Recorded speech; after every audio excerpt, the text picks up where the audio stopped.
ہم نماز کے اندر اللہ کی بارگاہ میں دعا کرتے ہیں اہدنا الصراط المستقیم، ہم کو سیدھے راستے پر چلا۔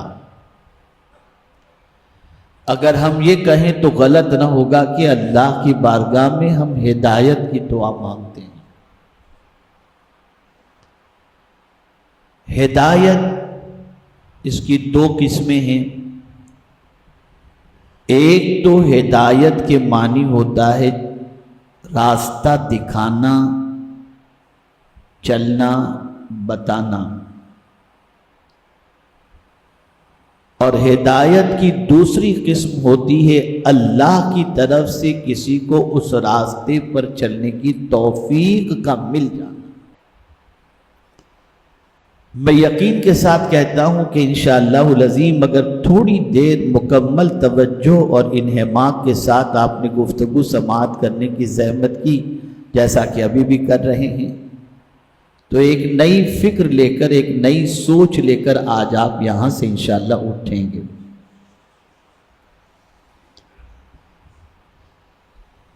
جب آپ سمجھ بیٹھے کہ راستہ چلنا اور راستے پر چلنے کی توفیق دینا، اس کا نام ہے ہدایت۔ کون سے راستے پر؟ سیدھے راستے پر۔ اسی لیے ہم اللہ کی بارگاہ میں دعا کرتے ہیں اہدنا الصراط المستقیم، ہم کو سیدھے راستے پر چلا۔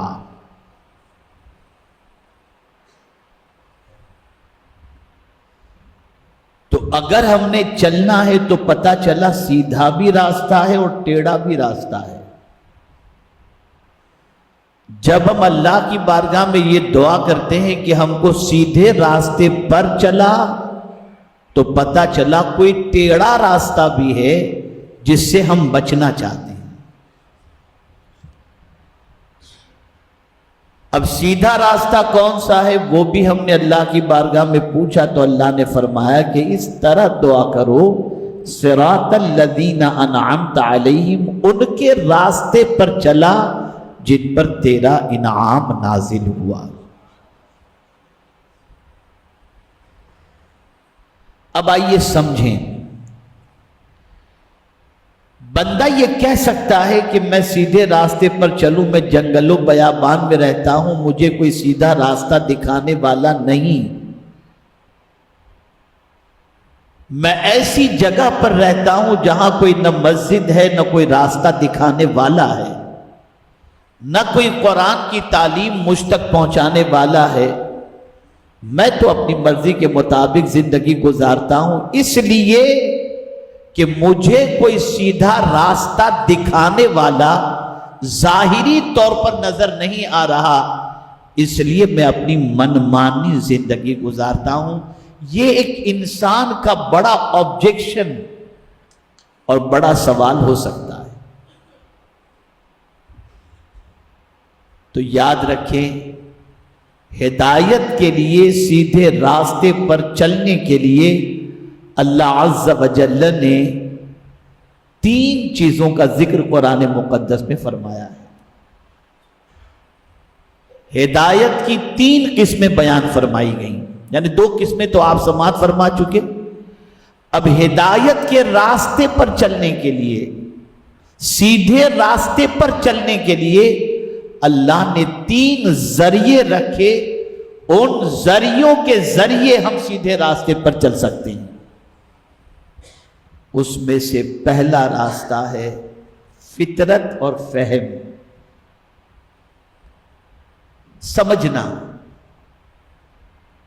اللہ نے انسان کے وجود کے اندر ہی یہ سمجھ رکھ دی ہے کہ وہ سیدھا راستہ اور غلط راستہ، دونوں راستے کے حوالے سے اللہ نے اس کے دل میں یہ بات ڈال دی ہے کہ وہ خود اس کے ذریعے محسوس کر سکے کہ سیدھا راستہ کون سا ہے اور غلط راستہ کون سا ہے۔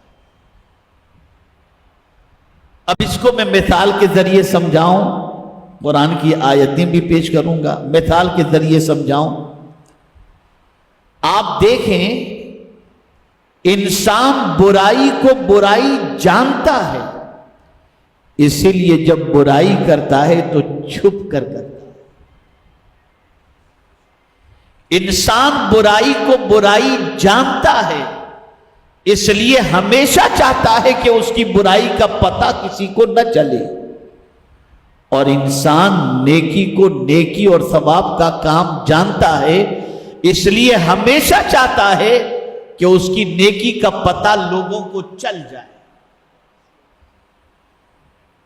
گناہ چھپ کر کرتا ہے اور اس کا گناہ چھپا رہے، اس کی فکر اسے رہتی ہے، اور نیکی کے حوالے سے انسان کی فکر رہتی ہے کہ نیکی کا پتہ لوگوں کو چلے، اس لیے کبھی لوگوں کو پتہ نہیں چلتا تو خود ہی بتاتا ہے، میں ابھی آتے آتے یہاں پر 2000 روپیہ فقیروں کو کھانا کھلا کر کے آ رہا ہوں، کوئی پوچھا نہیں لیکن بتا دیا اس نے۔ اللہ کے فضل سے کل تہجد کے ٹائم میری آنکھ کھلی تھی، میں نے تہجد کی نماز ادا کر لی، کوئی پوچھا نہیں، لیکن کوئی یہ نہیں بتاتا کہ کل رات کو میں عیاشی کے اڈے پر گیا تھا۔ اگر گیا ہے تو یہ کوئی نہیں بتائے گا، اس لیے کہ اندر سے ضمیر کہتا ہے کہ تو نے رات کو جو کام کیا تھا وہ اچھا نہیں تھا، برائی کے اڈے پر جانے والا، اس لیے چھپا، اور ضمیر ہی اندر سے کہتا ہے تو نے رات کو تہجد کی نماز ادا کی، یہ اچھا کام کیا، اس کا پتہ اگر لوگوں کو چلے گا تو تیری عزت بڑھے گی، کم نہیں۔ یہ فطرت ہے۔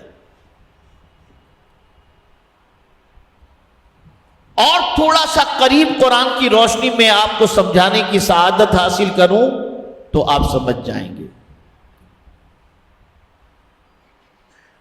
اللہ فرماتا ہے وَهَدَيْنَاهُ النَّجْدَيْنِ، یہاں بھی ہدایت کا لفظ آیا، اور ہم نے دو ابری ہوئی چیزوں کی طرف اس کی رہنمائی فرمائی۔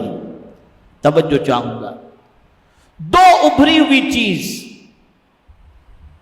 مفسرین مدارک کے اندر ہے، اس سے مراد دو چیزیں لی گئیں۔ ایک تو یہ کہ ماں کا جو پستان ہوتا ہے، جو چھاتی ہوتی ہے جس سے دودھ نکلتا ہے، پیدا ہونے والے بچے کو نہیں معلوم کہ میری غذا کہاں ہے،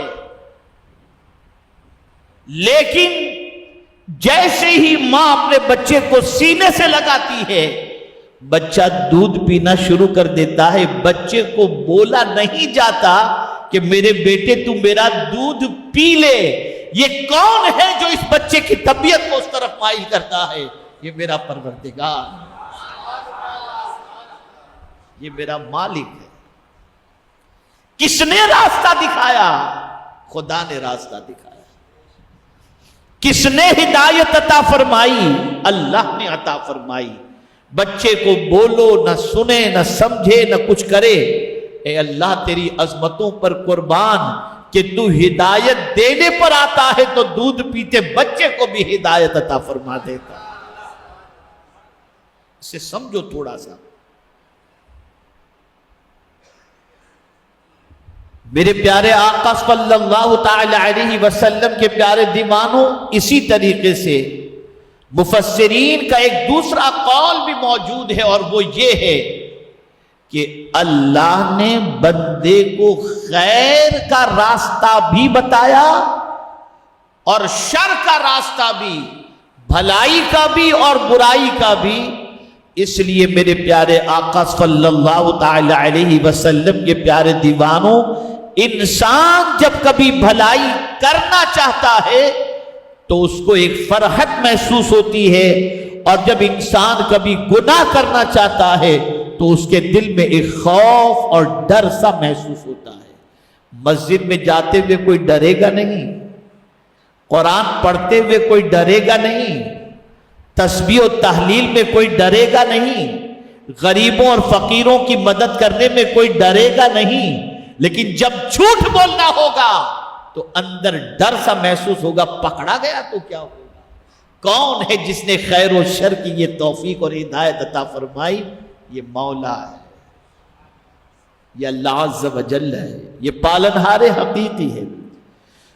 تو ایک تو ہدایت کا ذریعہ ہوا فہم و فطرت، انسان کی سوچ اور اس کے وجدان کے اندر، اس کی فطرت کے اندر اللہ عز و جل نے یہ بات ڈال دی ہے اور یہ صلاحیت عطا فرمائی ہے۔ ایک اور مقام پر اللہ نے فرمایا اسی ہدایت کے حوالے سے، فَأَلْهَمَهَا فُجُورَهَا وَتَقْوَاهَا، اللہ عز و جل نے ان پر الہام کیا، یعنی ان کے دل میں بات ڈال دی کہ یہ گناہ ہے اور یہ پرہیزگاری ہے۔ یہ اللہ کی طرف سے بات ڈالی ہوئی ہوتی ہے۔ میرے پیارے آقا صلی اللہ تعالی علیہ وسلم کے پیارے دیوانوں، اس لیے یہ بات بھی ذہن کے اندر رکھیں کہ یہ فطرت والی جتنی بھی بات ہے، اس کے لیے کوئی مذہب کا معاملہ نہیں ہے، ہر انسان کی یہ پوزیشن ہے۔ اس لیے سارے مذاہب کے اندر آپ دیکھیں گے کہ جھوٹ بولنے کو کوئی اچھا نہیں سمجھتا، جھوٹ بولنے کو کوئی جھوٹ بولنے کی تعریف نہیں کرتا، اسی طریقے سے بدکاری کی کوئی تعریف نہیں کرتا۔ تو جو ایسی چیزیں ہیں جن کو شر کہا جائے تو یہ شر اور خیر، ان دونوں چیزوں کو اللہ عز و جل نے ہمارے دل میں ڈال دیا ہے کہ یہ شر ہے اور یہ خیر ہے۔ اب میں آپ سے اسی پر تھوڑی سی گفتگو آگے بڑھاتا ہوا چلوں۔ کبھی آپ پیچھے چلے جائیے اپنی زندگی کے، بہت سارے بچے ہیں، چلیے ان کا کوئی مسئلہ نہیں، بہت سارے شادی شدہ ہیں، بہت سارے نوجوان ہیں، زندگی میں کوئی ایسا شخص نہیں جس سے شاید کہ گناہ نہ ہوا ہو۔ گناہ کے دروازے پہ دستک بھی اور گناہ کی طرف طبیعت کا مائل ہونا بھی موجودہ دور کے اندر انسان کی یہ کیفیت بن چکی ہے۔ اب جو میں سمجھانا چاہتا ہوں بہت غور سے سنیے گا، زندگی میں کبھی بھی پہلی مرتبہ، فرسٹ ٹائم، کوئی انسان گناہ کرنا چاہتا ہے پہلی مرتبہ زندگی میں، تو اس کے دل کی کیفیت کے بارے میں وہ خود سمجھ لے۔ اندر سے دل کہتا ہے کیا کرنے جا رہے ہو، پتہ چل گیا تو کیا ہوگا، گھبراہٹ ہوتی ہے، بے چینی ہوتی ہے۔ اللہ نہ کرے اگر کسی سے زندگی میں پہلی بار کوئی گناہ ہوا ہو تو اس وقت کو وہ یاد کرے کہ جب کبھی وہ گناہ کی طرف بڑھ رہا ہوگا تو اندر سے اس کا ضمیر ملامت کر رہا ہوگا، مت کر مت کر، یا اللہ اندر سے یہ آواز کہاں سے آ رہی ہے؟ تو جواب ملے گا اللہ نے دل ہی ایسا بنایا ہے اور ضمیر ہی ایسا بنایا ہے، اور اس میں یہ بات رکھ دی ہے اللہ نے کہ بھلائی کے کام کے کرنے میں ہچکچاہٹ نہیں، اور برائی جب کوئی کرنے جاتا ہے تو ضمیر کی آواز آتی ہے مت کر مت کر مت کر۔ ایک اور مقام پر اللہ عز و جل نے فرمایا اِنَّا هَدَيْنَاهُ السَّبِيلَ اِمَّا شَاكِرًا وَإِمَّا كَفُورًا، بے شک ہم نے ان کو راستہ دکھایا، اب چاہیں تو شکر کریں اور چاہیں تو ناشکری کریں۔ اب آپ دیکھیں یہ بھی فطرت کی کیفیت ہوتی ہے، یہ بھی فطرت کا تقاضا ہوتا ہے۔ آپ دیکھیں نا، آپ اگر کسی کے ساتھ بھلائی کا کوئی کام کرتے ہیں، پانی ہی پلانے کا معاملہ لے لیجئے، تو آپ کی طبیعت میں یہ چیز ہوتی ہے کہ یار یہ شکریہ تو کہے، آپ کی چاہت ہوتی ہے نا۔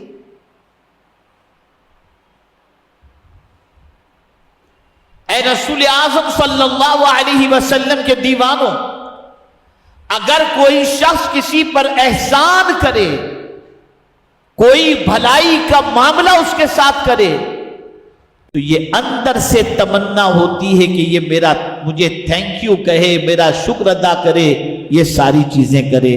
سوال یہ پیدا ہوتا ہے جس خدا نے تمہیں بھلائی کی توفیق عطا فرمائی، اسی رب قدیر نے تمہارے دل میں یہ تمنا بھی رکھی کہ تمہارے ساتھ کوئی حسن سلوک سے پیش آئے تو تم اس کا شکریہ ادا کرو۔ اب یہاں بتانا مقصود یہ ہے کہ جب بندہ کسی پر احسان کرے تو بندہ بندے کے شکر کو بجا لانے کی تمنا رکھتا ہے، تو جس خدا نے تم پر احسان کیا ہے وہ خدا بھی چاہتا ہے کہ میری اتنی نعمتوں پر تم چاہو تو شکر کرو، تم چاہو تو ناشکری کرو، اور اگر تم نے شکر کر لیا تو میرا مولا فرماتا ہے میں تم کو عذاب نہیں دوں گا بلکہ شکر کے عوض میں تمہیں زیادہ عطا کروں گا۔ زمینیں پیروں کے نیچے سے نکل رہی ہیں، ضمیر کی آواز دبا دی ہم نے، ضمیر کی چیخ کو ہم نے دبا دی، اور یہ دل کے اندر یہ ساری چیزیں کون پیدا کر رہا ہے؟ یہ اللہ۔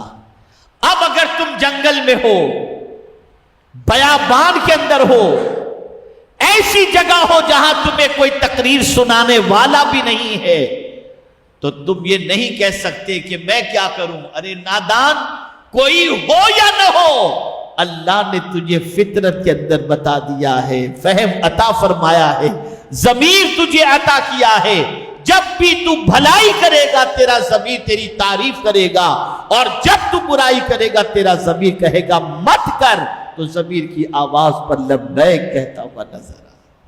تو اب کوئی آپشن نہیں ہمارے پاس، کوئی ایکسکیوز نہیں ہمارے پاس، کوئی بہانہ نہیں۔ تو ہدایت کا ایک ذریعہ اللہ نے فہم و فطرت رکھا،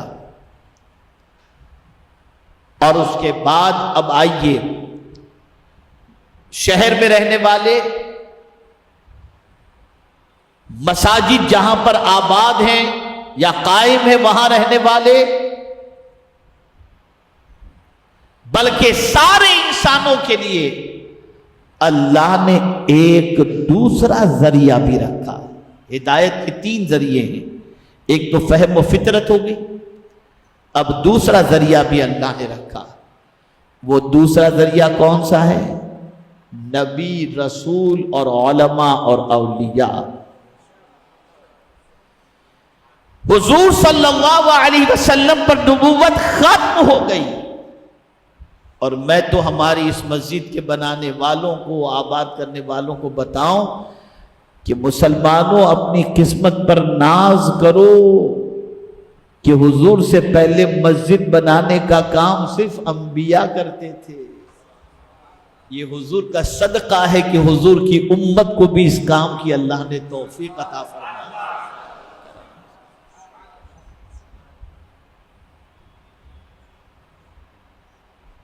تو اللہ عز و جل نے ہدایت کا جو دوسرا ذریعہ رکھا وہ انبیاء و رسل اور صدیق و شہداء اور صالحین کی ذات کو رکھا کہ ان کے ذریعے تمہیں سیدھے راستے کا پتہ چل سکے، جیسا کہ قرآن مقدس میں فرمایا۔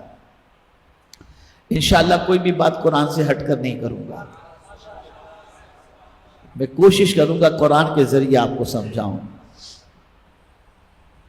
اللہ فرماتا ہے وَلِكُلِّ قَوْمٍ ہَادٍ، ہر قوم کے لیے اللہ عز و جل نے ایک ہادی بنایا ہے، راستہ دکھانے والا بنایا ہے۔ اب کوئی یہ نہیں کہہ سکتا کہ ہمیں راستہ کوئی دکھانے والا آیا ہی نہیں، یہ ایکسکیوز نہیں چلے گا۔ حضور صلی اللہ تعالی علیہ وسلم پر نبوت کا دروازہ بند ہو گیا، اب حضور کے بعد حضور کی نائبین، علماء، صدیقین، شہداء اور صالحین تمہیں راستہ دکھائیں گے، اور آج راستہ دکھایا جا رہا ہے۔ کبھی مساجد کے خطیب اور ائمہ وہ راستہ دکھاتے ہیں، کبھی علماء اور مشائخ آ کر کے راستہ دکھاتے ہیں کہ یہ سیدھا راستہ ہے، اس پر چلو۔ لیکن جس کا ضمیر مردہ ہو جاتا ہے اس کی سوچ بھی مردہ ہو جاتی ہے۔ پھر اسے قرآن کے ذریعے سمجھایا جائے یا اسے انبیاء و رسول اور علماء اور مشائخ کی باتیں پہنچائی جائیں، اس کی زندگی میں کوئی فرق نہیں پڑتا، کوئی چینجز نہیں آتی۔ اور ایک بات اچھی طریقے سے ذہن میں رکھ لیں کہ رسول اعظم صلی اللہ علیہ وسلم کے فرمان کو سنا انسنا کر دینا، یہ اللہ عز و جل کی ناراضگی کو دعوت دینے کے مترادف ہے۔ میری قوم کا مزاج یہ بن چکا کہ وہ تو چاہتی ہے کہ میری بات میرے ماتحت والے مانیں، میرے پاس جو جاب کرتا ہے وہ میری نافرمانی نہ کرے، میرا بیٹا میری نافرمانی نہ کرے، میری بیوی میری نافرمانی نہ کرے، میری بیٹی میری نافرمانی نہ کرے، میرا شاگرد میری نافرمانی نہ کرے، میرا مرید میری نافرمانی نہ کرے۔ لیکن کبھی اس کے ذہن میں یہ بات نہیں آتی کہ میرا بھی تو کوئی بڑا ہے، میں بھی تو اس کی بات نہ مانوں، اس کی بات مانوں، نہ مان کر اس کو ناراض تو نہ کروں، کبھی نہیں۔ خود ہی کو بڑا سمجھتا ہے، خود ہی کو افضل و اعلیٰ سمجھتا ہے، اور اللہ کے احکام جب اس کے کانوں سے ٹکراتے ہیں، رسولان عظام اللہ کا فرمان جب ان کے کانوں تک پہنچائے اور اسی پیغام کو صدیق و شہداء اور صالحین نے اور علماء نے پہنچایا، قوم نے اس پر توجہ نہیں دی، جس کا نتیجہ یہ ہوا کہ وہ لوگ جو خواہش کی بات کو مانتے ہیں، اللہ کی بات کو نہیں مانتے، ان کی زندگی آج بربادی کی طرف ہے، تباہی کی طرف ہے اور پریشانی کے اندر گزر رہی۔ تو اللہ عز و جل نے ہر قوم کے لیے ایک ہادی مقرر فرمایا، ایک ہادی کو بھیجا، راستہ دکھانے والے کو بھیجا۔ بڑی پیاری بات مجھے یاد آ گئی، بڑی پیاری بات۔ جو ہادی کے بتائے ہوئے راستے پر نہ چلے اور من کا موجی ہو جائے، من کی مطابق کام کرے، وہ بھٹک جاتا ہے۔ میں دلیل دیتا ہوں آپ۔ عالم ارواح کے اندر اللہ نے ساری روحوں سے پوچھا، الست بربکم، کیا میں تمہارا رب نہیں؟ اب وہ کافر کی روح ہو، مسلم کی روح ہو، یہودی کی روح ہو یا کسی کی بھی روح ہو، ساری روحوں نے کہا بلا، یقیناً تو ہمارا رب ہے۔ پھر سوال یہ پیدا ہوتا ہے، توجہ چاہوں گا، بہت عظیم نقطہ عرض کر رہا ہوں۔ سوال یہ پیدا ہوتا ہے، پھر کوئی یہودی بن گیا، کوئی نصرانی بن گیا، کوئی ہندو بن گیا، کوئی یہ بن گیا، کوئی وہ بن گیا، وہ کیسے؟ توجہ چاہوں گا۔ اور کوئی مسلمان کیسے؟ اب عالم ارواح میں سارے انسانوں کی روحوں نے کہا تھا یقیناً تو ہمارا رب ہے۔ جب جسم پیدا کیا گیا انسان کا اور اس انسان کے اندر جب روح ڈالی گئی تو اب وہ انسان اس رب کی تلاش میں نکلا۔ توجہ چاہوں گا، انسان رب کی تلاش میں نکلا اور سوچا کہ میرا رب کون؟ میں نے تو کہا تھا یقیناً تو ہمارا رب ہے، وہ کون ہے ہمارا رب؟ تو اس نے پہاڑ کو دیکھا، کہا ہاں یہ تو بڑا مضبوط ہے، کوئی اس کو ادھر سے ادھر نہیں کر سکتا۔ اپنی عقل سے سوچا، کہا یہ طاقتور ہے، جھک گیا اس کے سامنے، کہا یہی رب ہوگا۔ اپنی عقل سے سوچا نا، تو پہاڑ کو رب دیکھ سمجھ بیٹھا۔ کسی نے سورج کو دیکھا، اللہ اکبر، یہ سورج جب نکلتا ہے تو پوری کائنات کو روشن کر دیتا ہے، اتنی روشنی والا یہ سورج، یقیناً یہی رب ہوگا۔ اپنی عقل کے گھوڑے کو دوڑایا اور سورج کی چمک کو دیکھ کر سورج کو خدا سمجھ بیٹھا۔ کسی نے چاند کو دیکھا، خدا سمجھ بیٹھا۔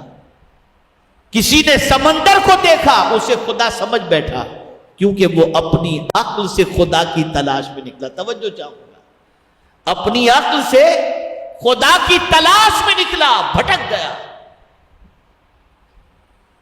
اب میں آپ کو اس کو تھوڑا سا اور سمجھاؤں۔ کسی نے آگ کو دیکھا، کہا یہ چلانے کی طاقت رکھتی ہے، یقیناً یہ خدا ہوگی، لوگ آتش پرست ہو گئے، ساری چیزیں۔ لیکن اب آپ دیکھیں، آگ کی پوجا کرنے والے، پرستش کرنے والوں کے لیے اللہ نے پانی بنا دیا۔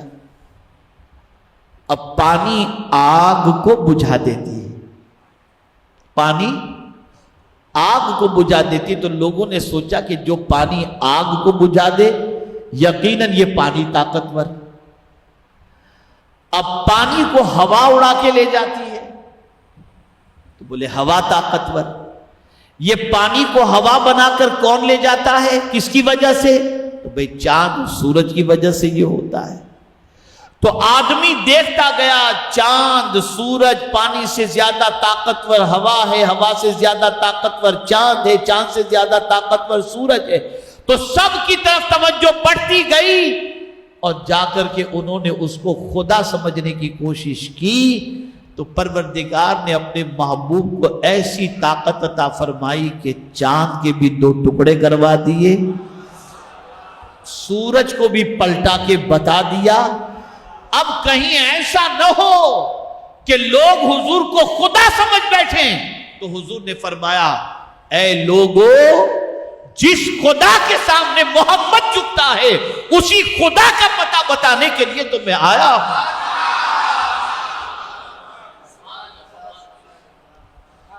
تو حضور نے جب پتہ بتایا تو خدا کا پتہ چلا۔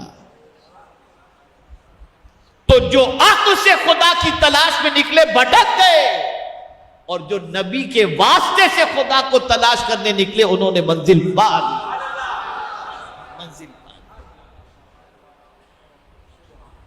اس نے منزل پا لی۔ یہاں سے یہ بات سمجھ میں آئی تو ہدایت کا پہلا ذریعہ آپ نے سماعت فرمایا کہ فہم و فطرت ہے، اور دوسرا ذریعہ اللہ عز و جل نے ہدایت کا انبیاء و رسل، شہداء، صدیق اور صالحین کو فرمایا، اور آپ نے یہ محسوس کر لیا اور جان لیا کہ جب کوئی عقل سے خدا کو تلاش کرنے نکلتا ہے تو بھٹک جاتا ہے، لیکن کوئی اگر حضور کے واسطے سے خدا کو تلاش کرنے کے لیے نکلے تو اپنے رب کو پا لیا کرتا ہے۔ اب تیسری چیز جو تیسرا ذریعہ ہے ہدایت کا، وہ ہے قرآن شریف۔ اللہ عز و جل نے قرآن مقدس میں فرمایا شہر رمضان الذی انزل فیہ القرآن ھدی للناس۔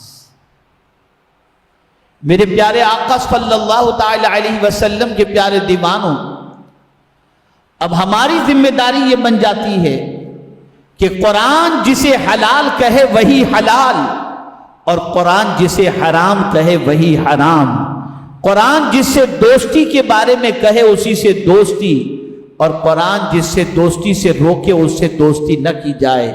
قرآن کی گائیڈ لائن کو فالو کرنے والا دنیا میں بھی کامیاب اور آخرت میں بھی کامیاب۔ بس ایک آیت عرض کر کے میں مائک حضرت کے حوالے انشاءاللہ پھر کبھی زندگی رہی تو اس پر گفتگو کروں گا۔ یاد رکھیں، آج پوری دنیا کا مسلمان اللہ عز و جل کی بارگاہ کے اندر رحم و کرم کا طلبگار بنا ہوا ہے۔ اس سے پہلے بھی رحم و کرم کی بھیک مانگتا تھا، لیکن آج سچویشن یہ ہے کہ زیادہ اللہ کی رحمت کو حاصل کرنے کی طرف اس کی توجہ مبذول ہوئی، تو میرے کریم نے واضح طور پر فرما دیا اے رحم و کرم کے متلاشیوں اور طلبگاروں، آؤ میں تمہیں بتا دوں کہ تم پر میری رحمت کس طریقے سے نچھاور ہو سکتی ہے۔ تو قرآن نے فرمایا وَهَذَا كِتَابٌ أَنزَلْنَاهُ مُبَارَكٌ فَاتَّبِعُوهُ وَاتَّقُوا لَعَلَّكُمْ تُرْحَمُونَ۔ یہ کتاب اس کو ہم نے نازل کیا، اس کی پیروی کرو اور اللہ سے ڈرو تاکہ تم پر رحم و کرم کی بارشیں نازل ہو جائیں۔ تو اے رسول اعظم صلی اللہ تعالی علیہ وسلم کے دیوانوں، ہدایت کے یہ 3 سرچشمے ہیں۔ اگر ہم نے ان 3 چیزوں سے ہدایت حاصل کرنے کی کوشش کی، اور یہ تین چیزوں کو ہم نے اپنی زندگی کے اندر، جیسے ضمیر کی آواز پر ہم نے لبیک کہا، جیسا کہ ہدایت کے حوالے سے قرآن نے کہا وَهَدَيْنَاهُ النَّجْدَيْنِ فَأَلْهَمَهَا فُجُورَهَا وَتَقْوَاهَا إِنَّا هَدَيْنَاهُ السَّبِيلَ إِمَّا شَاكِرًا وَإِمَّا كَفُورًا۔ یہ پہلا جو ہے وہ ذریعہ ہوا۔ دوسرا ذریعہ ہوا انبیاء و رسل وَلِكُلِّ قَوْمٍ هَادٍ، اور تیسرا ذریعہ ہے ہدایت کا قرآن مقدس۔ میرے پیارے آقا صلی اللہ علیہ وسلم کے پیارے دیوانوں، جب کوئی ان ذرائع کو سامنے رکھ کر اپنی زندگی گزارتا ہے تو اللہ تعالیٰ اس پر رحم و کرم کی بارشیں بھی نازل فرماتا ہے اور دونوں جہاں کی بھلائیاں اس کے دامن میں ڈال دیتا ہے۔